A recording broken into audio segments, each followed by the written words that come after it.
30% ng batang Pilipino ay maituturing na stunted o bansot.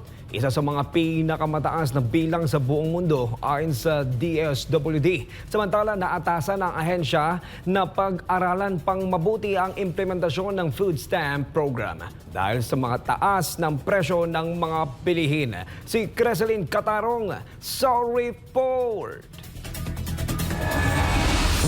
Tinututukan ngayon ng Department of Social Welfare and Development o DSWD ang child stunting o pagkabansot. Ayon kay DSWD Secretary Rex Gatchalian, nasa 1/3 o 30% ng batang Pilipino ay maituturing na stunted. Anya, isa ito sa mga pinakamataas na bilang sa buong mundo. Dagdag ng kalihim, ang naitalang pagkabansot ay mula sa mga pinakamahirap na pamilya na benepisyaryo ng Pantawid Pamilyang Pilipino Program o 4Ps. Kaya naman, ipatutupad ng DSWD ang first 1,000 days para sa mga benepisyaryong buntis at lactating mothers na may 0 to 2 years old na anak.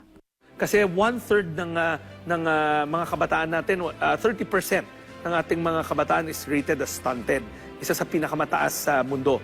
Hindi lang DOH, kundi dapat tumulong ang DSWD.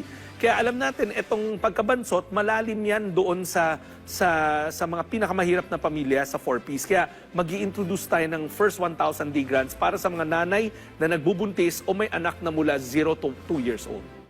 Ibinahagi ng kalihim na ang pondo ng DSWD ay nasa 200 bilyong piso kung saan kalahati nito otomatikong inilalaan sa 4Ps program.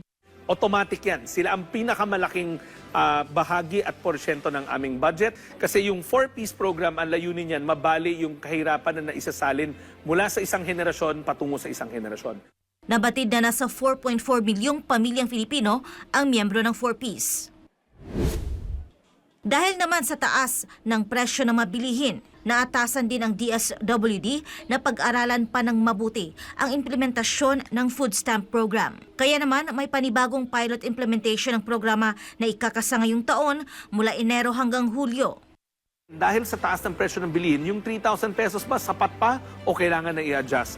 Alam nyo, importante kasi na sumasabay tayo sa mga challenges ng panahon at alam natin na ang hunger ay isa sa ang kagutuman, isa sa pinakamalaki na problema pa rin ng ating bansa.